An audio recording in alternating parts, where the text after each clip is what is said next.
Welcome dear audience, students and scholars. Here I am Dr. Amjad Ali. In this video we are going to discuss about the Great Depression. Dear scholars, so far as we have developed the model of aggregate demand, let's use it to address the question that originally motivated Keynes, what caused the Great Depression. Even today, more than 75 years after the event, economists continue to debate the cause of this major economic downturn. The Great Depression provides an extended case study to show how economists use the IS and LM model to analyze economic fluctuations. Before turning to the explanation, economists have proposed to overview some of the major macroeconomic indicators during that period. So here we have one of the main questions, that what happened during the Great Depression. We have the data from 1929 to 1940. We have the data related to unemployment rate, real GNP, consumption, investment, government purchases, nominal interest rate, money supply, price level, inflation rate, real money balances, which is given in our next slide.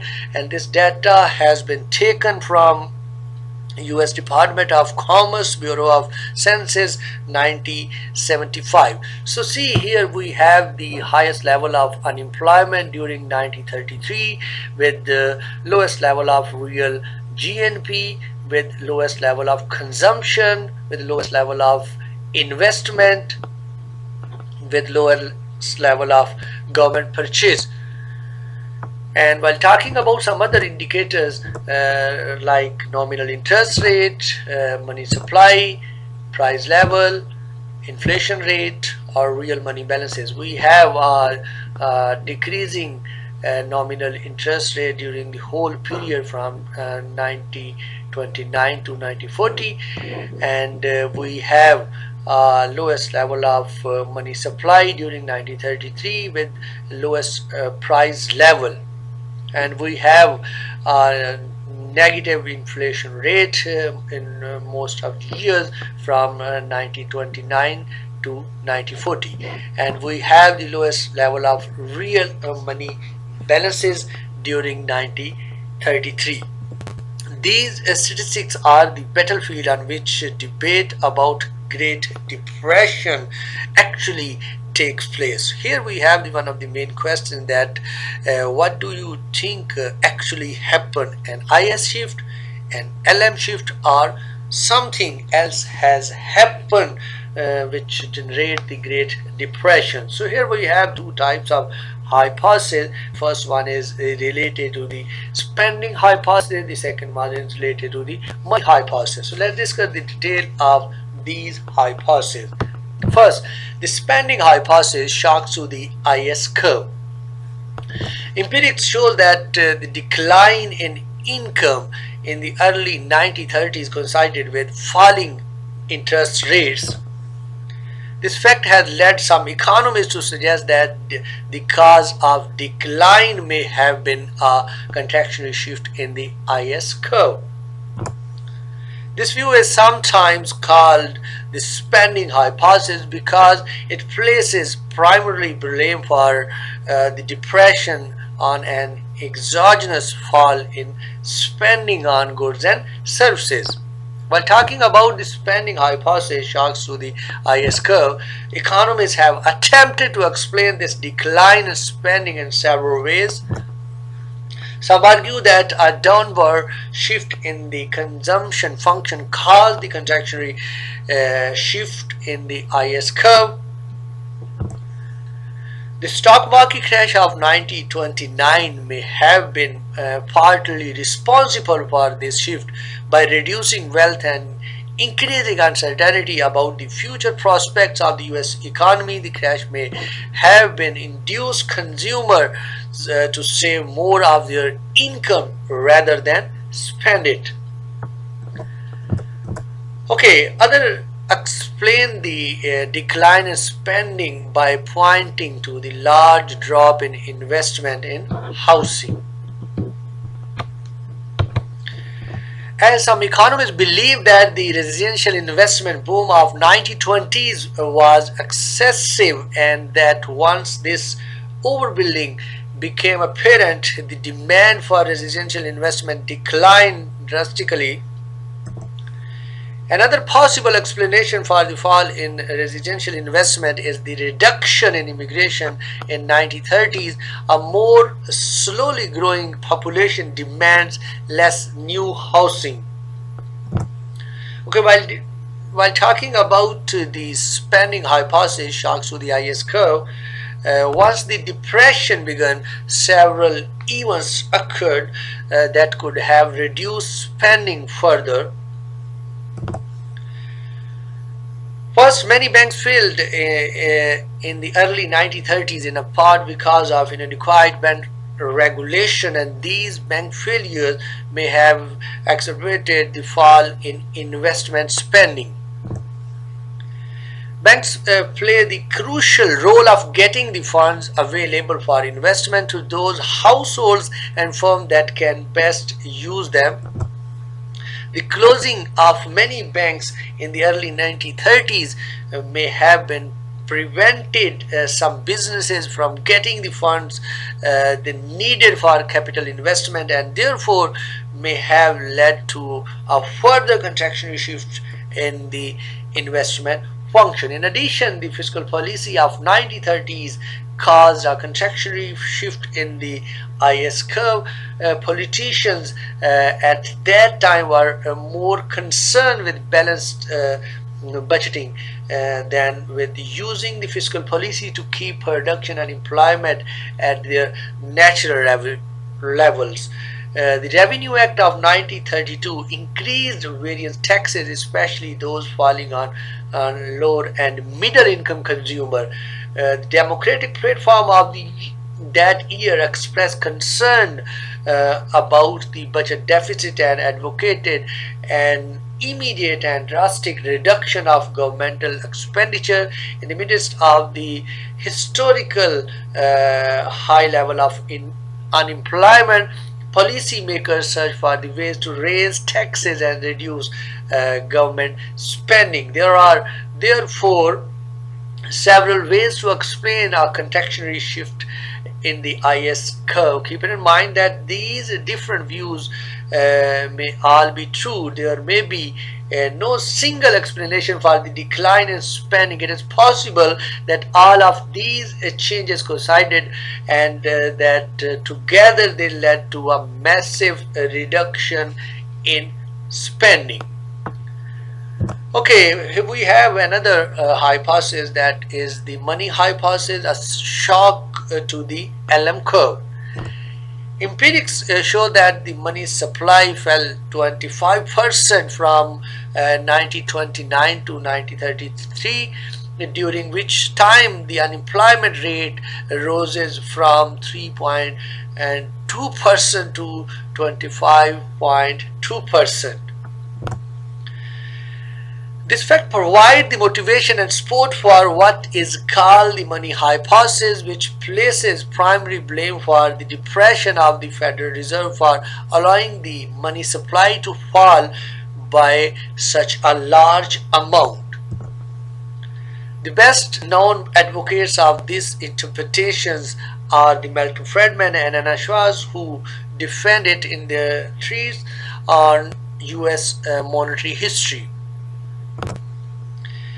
Friedman and Schwartz argue that contractions in the money supply have caused most economic downturns, and that the Great Depression is a particularly vivid example. Using the IS and LM model, we might interpret the money hypothesis as explaining the depression by a contractionary shift in the LM curve. Seen in this way, however, money hypothesis turns to two problems. The first problem is the behavior of real money balances. Monetary policy leads to a contractionary shift in the LM curve only if real money balances fall. Yet from 1929 to 1931, real money balances rose slightly because the fall in the money supply was accompanied by an even greater fall in the price level.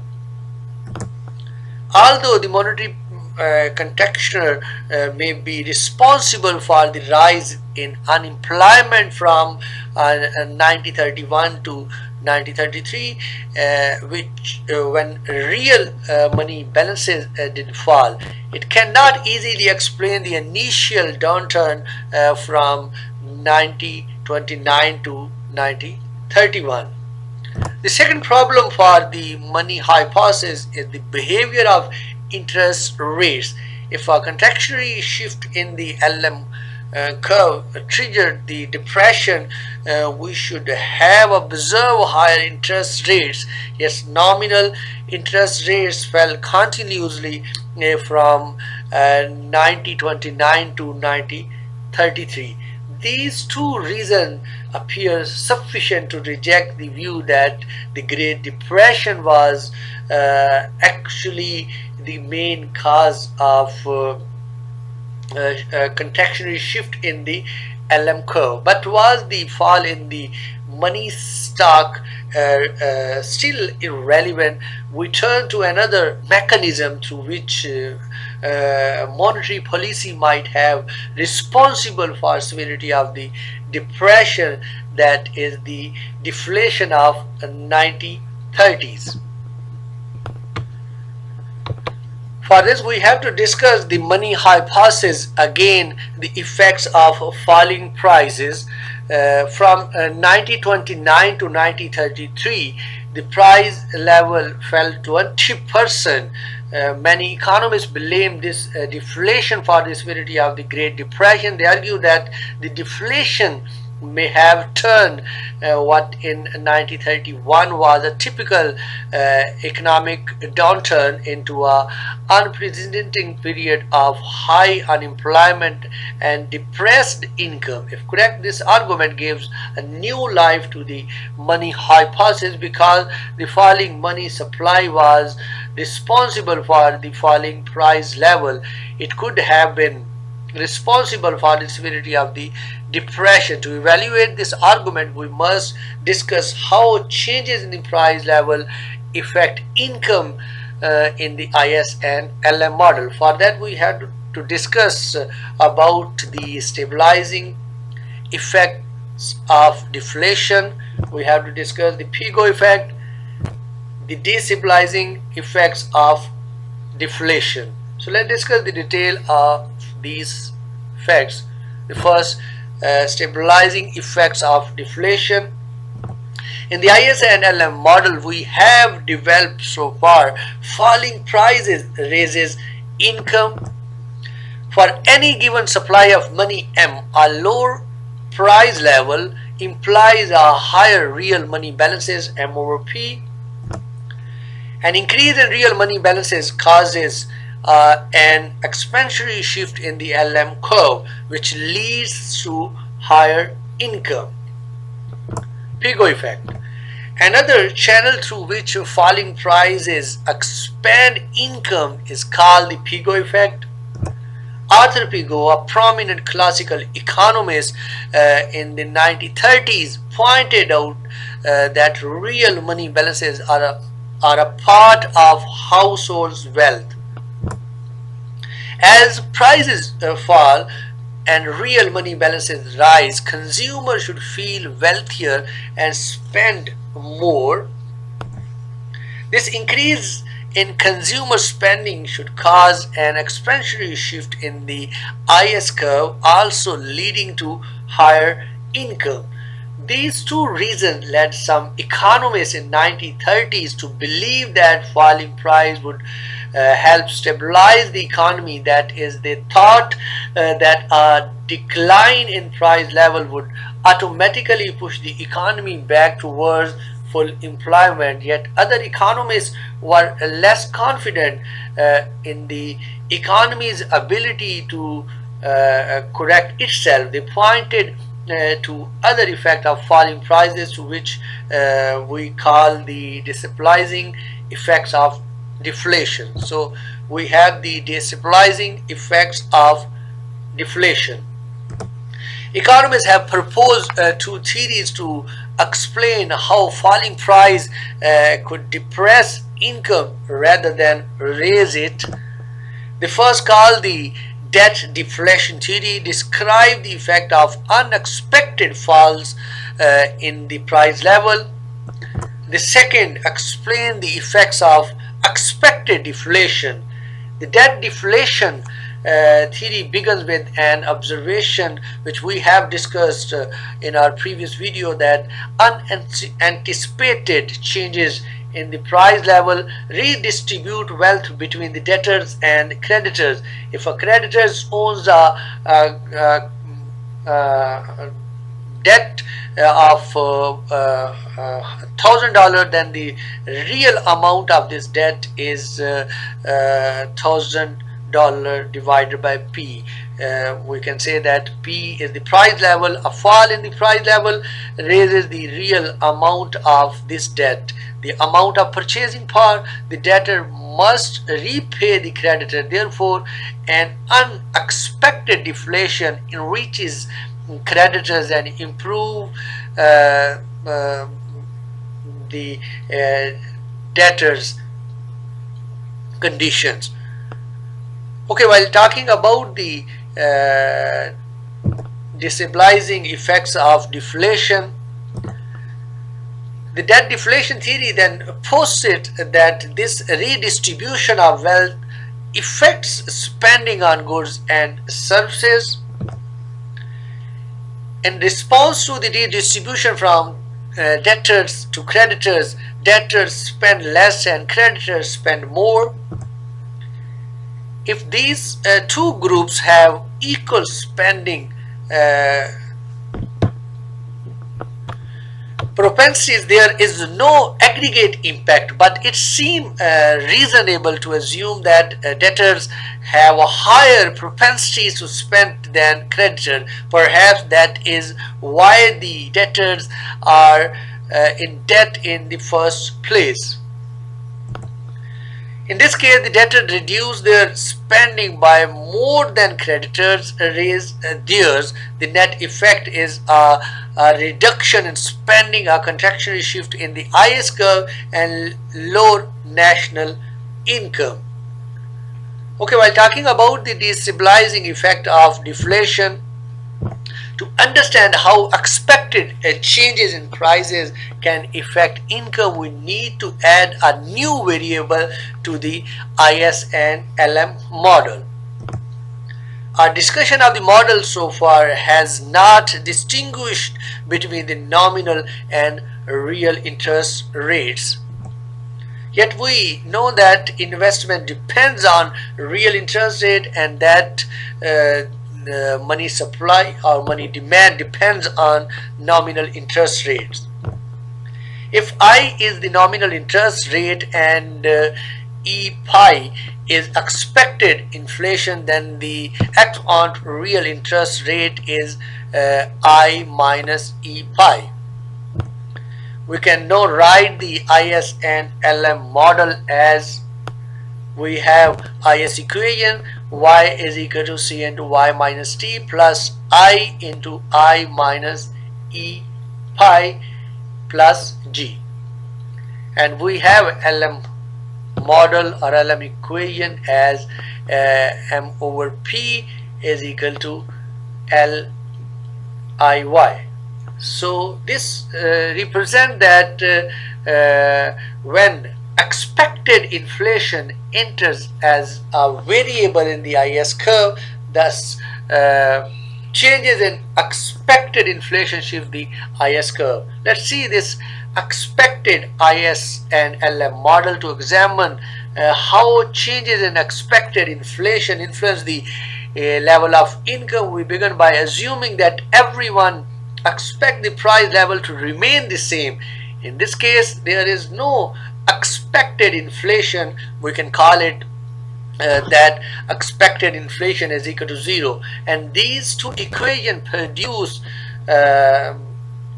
we can say that a familiar IS and LM model. Let's see a graphical presentation for that. We have here expected deflation in the IS and LM model. We have income output Y on x-axis. We have interest rate I on y-axis. We have a upward sloping LM curve. We have a downward sloping IS curve.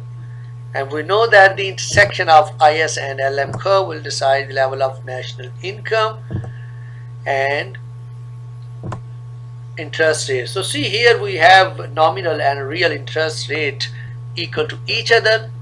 So an expected deflation raises the real interest rate for any given nominal interest rate, and this depresses the investment spending. This will create a reduction in investment and will shift the IS curve downward. So we have IS2 here.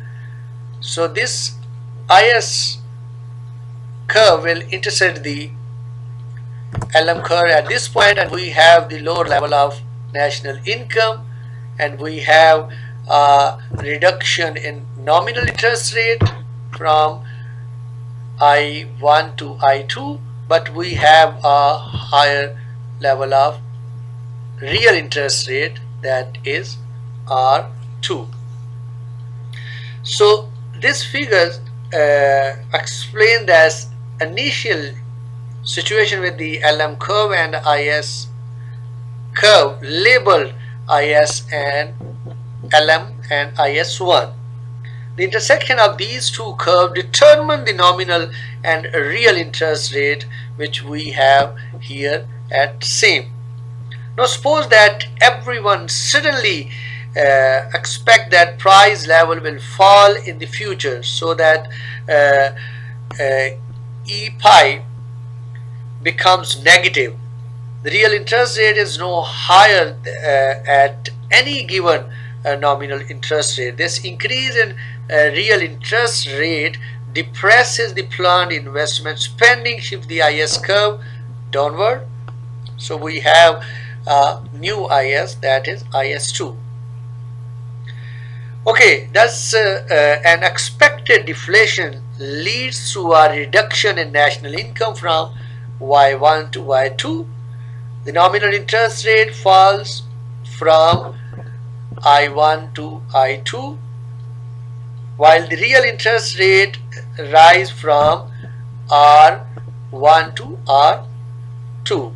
Here is the story behind this figure. When firms become firms come to expected deflation, they become reluctant to borrow to buy investment goods, because they believe they will have to repay these loans later in more valuable money. The fall in investment depresses the planned expenditure, which in turn depresses income. The fall in income reduces the demand for money, and this reduces the nominal interest rate that equilibrates the money market. The nominal interest rate falls by less than the expected deflation, so the real interest rate rises. Note that there is a common thread in these two stories of destabilizing deflation. In both, falling prices depresses national income by causing a contractionary shift in the IS curve. Because a deflation of this size observed from 1929 to 1933 is unlikely expected in the presence of a major contraction in the money supply. These two explanations assign some of the responsibilities for the depression, especially its severity, to the Fed. In other words, if falling prices are destabilizing, then a contraction in the money supply can lead to a fall in income even without a decrease in real money balances or a rise in nominal interest rate. So here we have one of the main questions that could depression happen again? Okay, economists study the depression both because of its intrinsic interest as a major economic event and to provide guidance to policymakers so that it would not happen, or it will not happen again. To state with confidence whether this event could recur, when we would need to know why it happened. Because there is not yet agreement on the causes of Great Depression, it is possible to rule out with certainty another depression of this magnitude. Yet most economists believe that the mistakes that led to the Great Depressions are unlikely to be repeated. The Fed seems, or central bank seems unlikely to allow the money supply to fall by 1/4. Many economists believe that the deflation of the early 1930s was responsible for the depth and length of the depression. And it seems likely that such a prolonged deflation was possible only the presence of a falling money supply. The fiscal policy mistakes of the depressions are also unlikely to be repeated. Fiscal policy in 1930s not only failed to help but actually further depress aggregate demand. Few economists today would advocate such a inheritance to a balanced budget in the face of massive unemployment. In addition, there are many institutions today that would help prevent the events of 1930s from recurring. In the system of federal deposit insurance make widespread bank failures less likely. The income tax causes a automatic reduction in taxes when income falls, which stabilize the economy. Finally, economists know more today than they did in 1930s, or our knowledge of how the economy work limited is it still is should help the policymaker formulate better policy to combat such widespread unemployment. So this is all about the Great Depression and the explanation of the economic fluctuation with the help of IS and LM model. So see you with another video. Ciao.